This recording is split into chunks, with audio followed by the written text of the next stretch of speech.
She's like hiding. She's in the blind spot. Do you see her? Yeah. She's the star of the show. So we decided to come to this beautiful park that we have near our place. There's a river that runs through it, and Luna's actually not a huge fan of it because usually there's children screaming, and that really that really destabilizes her. We figured it wouldn't be so bad, but it's actually the recess time of the school here, so it's not great for her. You can pick her up though. No, she's fine. Anyways, it's this beautiful park in Dogana, which is where we live in San Marino. And we had kind of a funny morning this morning. We had literally just woken up. The alarm had just gone off. And all of a sudden, I feel an earthquake. And there's always that moment of doubt where you're like, is it an earthquake or is it my imagination? Well, I felt the bed shaking. I was like, wow, you're moving a lot. 'Cause I was half asleep, you know? Well, as a Canadian, I'm really not used to, like, earthquakes whatsoever, you know? But Italy being a seismic area. Yeah, here is pretty common. Like a few a year usually. Not A in few the a same year? area, but you can get them, you know? Well, I don't remember an earthquake for the past few years, actually. Yeah, that we felt, no. It was... Yeah. So it was a pretty powerful one. When I first checked on my phone, it was a 4.9. But then later on, they elevated it to a 5.7. And it was in the ocean, or in the sea, rather, the Adriatic Sea. So Croatia felt it. We felt it all along the coast. And up until Venice, they said almost. yeah, so... Anyways, it's like you kind of get jolted awake when something like that happens. Especially... for me, that I'm really not used to, but I don't think you ever get used to it. No. You have that moment where you think it's gonna be bad or yeah, not. because you're kind of bracing yourself. Is it gonna get worse? Is it just, you know, this little tremor? But yeah, it wasn't so bad, but it was a strong one. It We happened felt twice. After a few minutes, it happened again. Yeah, there were two. So. Yeah, So that's how we woke up. But I'm gonna show you the piece now here that we are engulfed in.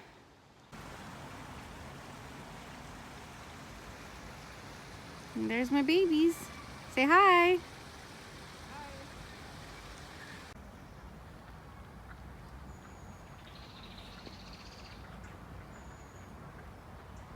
All right. 3, It's like a dog 2, 1, go!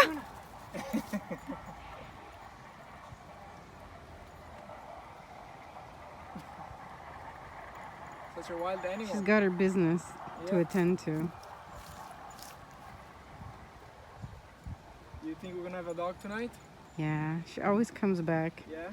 Yeah. Luna. Looney! Come. Oh. Woohoo! Yeah, where's the ducks? Where's the ducks?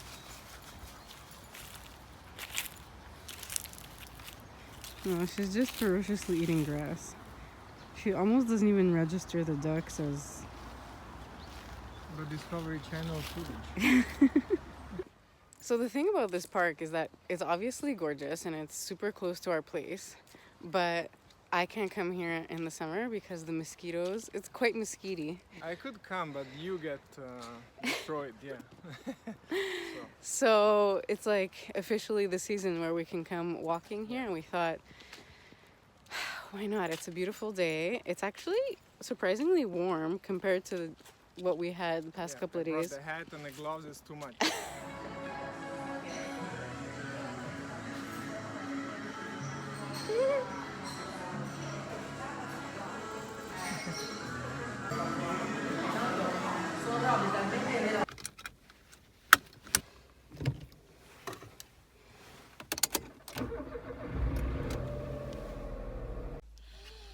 Hey y'all.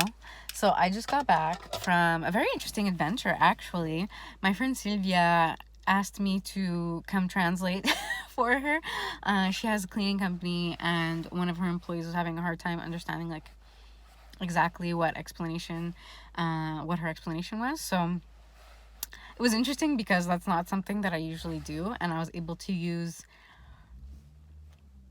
my first language, which is French. So always happy to be able to do that, because I'm telling you, okay, living in San Marino, living in Italy, obviously I use my Italian so much more, and I feel like even though French is my first language and I grew up speaking it all the time in Montreal, now that I literally never use it, when I have to speak in French, I have to think in Italian first, whereas when I was learning Italian, I thought in French to speak in Italian, and now it's the other way around. So my hypothesis is that in my brain, Italian has surpassed French, but everything went super well. I did some mediating. It was great. The probably the most interesting part though of the whole thing was the drive to and from. Like, the place was like super deep into San Marino, and I guess like the deeper you go into San Marino, the steeper and crazier it is. And listen, I'm Canadian, all right? I am used to like wide open roads, driving automatic, everything fairly flat. Okay, I want to get a GoPro just so I can show you guys the roads here. Okay, anyways, so it was a wild adventure. Everything went super well. I always get like kind of nervous for driving deeper into San Marino because I'm just not used to it. But then I always end up doing really well. Like, it ain't no thing. And I think there's a big takeaway from that. Okay, we're always doing so much better than we think we are. We're so much smarter, so much more courageous, so much more capable than we think we are. And I think it's so important for us, in order to build that confidence, is to like put ourselves in those uncomfortable situations. Sì.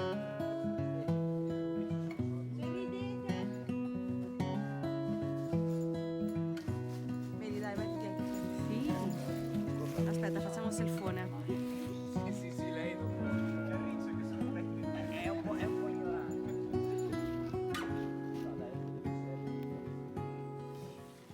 Pensa che al ritorno è tutta salita.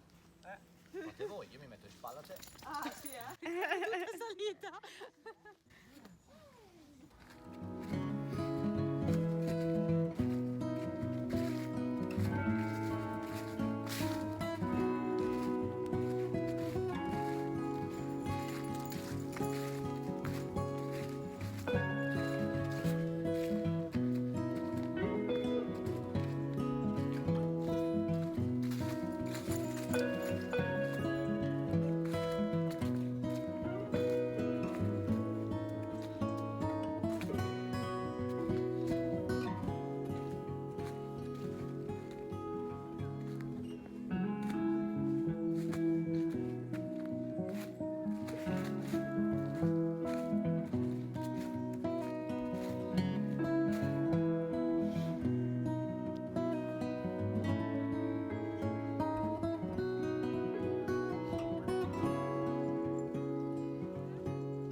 Comunque hai ragione, col piede è la cosa migliore. Some good ones. Yeah, look at this. See? Yeah, and then with our feet, we open them a little bit more. Yeah, so we can do this. Go on the right one. There you go. Tac. Ah! Gotta be careful. There you go. Wow, that's a good That's a good one. one. Yeah. Good job. Yeah.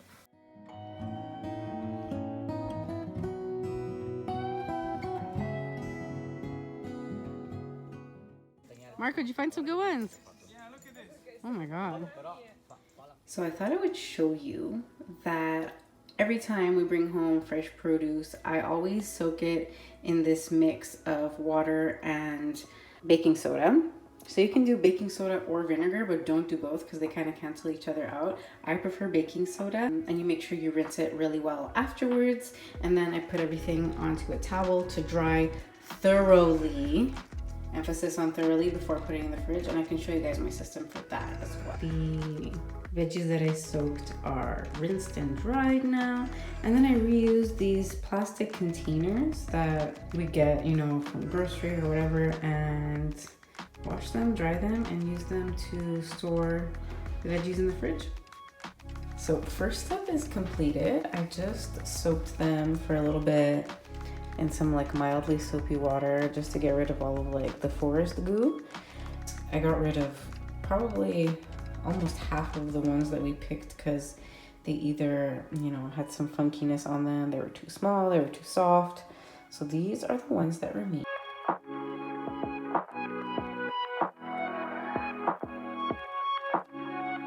Okay, next step was to cut a little cross, let's see if it'll zoom, onto the chestnuts and soak them in water for at least 10 minutes. I probably had them going like a good 30-40 minutes because I was cleaning around and vacuuming and stuff like that and waiting for the oven to heat up, because then they go in the oven for 20 to 25 minutes.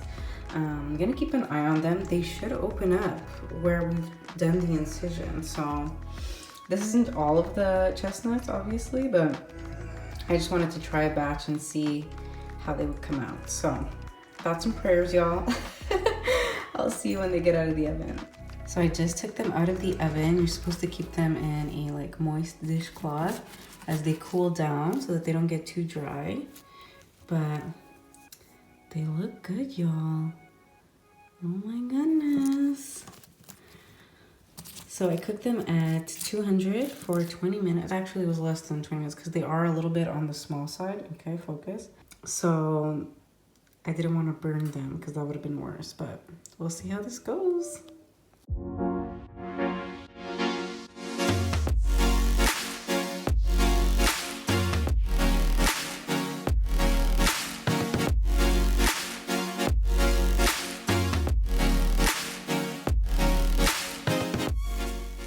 So I've got my sofrito going, which is just onions, celery, and carrots, and I think there are some herbs, and this is like a frozen sofrito mix that's already cut up.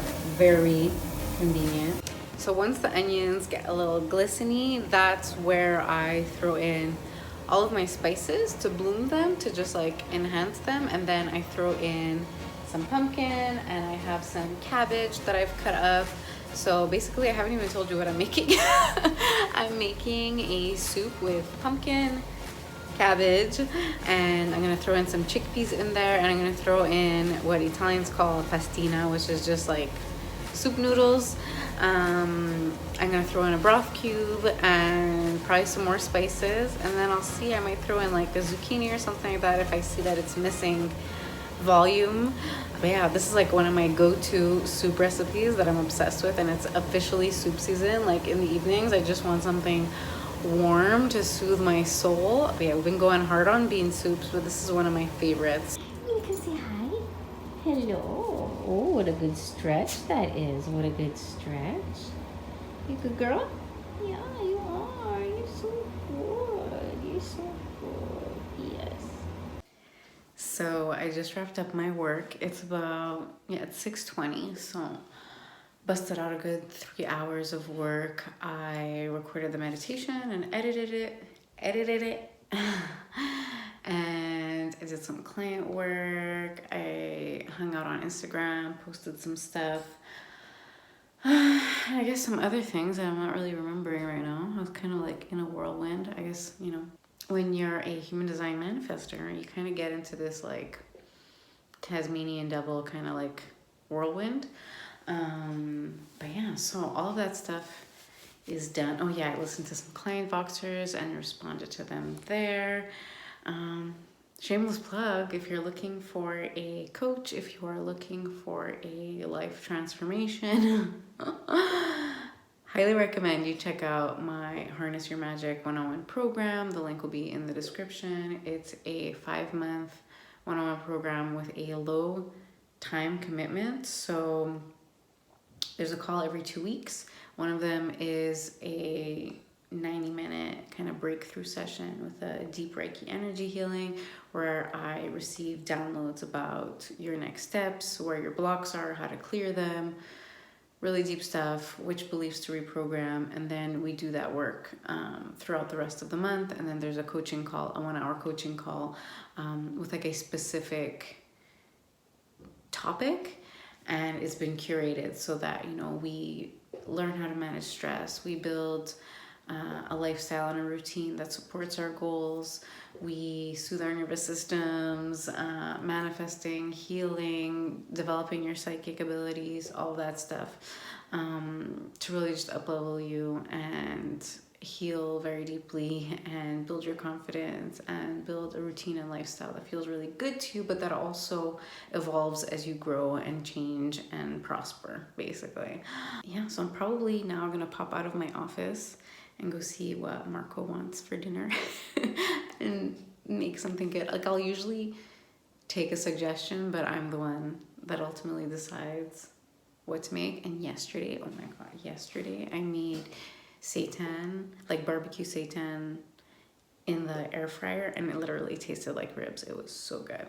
Big bean soup tip, dried mushrooms, veggie broth cube, throw in some veggies in there. I may even throw in some greens. I have like some frozen spinach, and I think I have like frozen like field herbs and stuff like that, so I may throw that in as well. And yeah, some acid towards the end of cooking to just like liven up the flavor. Those are my bean soup tips, and that's what we're having for dinner. So I guess I'll wrap the vlog up here. So that's a wrap on vlog number 1. I hope you enjoyed it, and I do want to hear what you're curious about seeing. You know, obviously we're going to be going on day trips like I mentioned, but yeah, let me know in the comments what you want to see, if you liked sort of boring day in the life things like this, or if you want something else. But thank you for watching. Please comment, like, subscribe, as we are a new channel, and you know, just trying to grow, trying to get that message out there, and everything you do helps, and I appreciate you so much. Have the most beautiful day.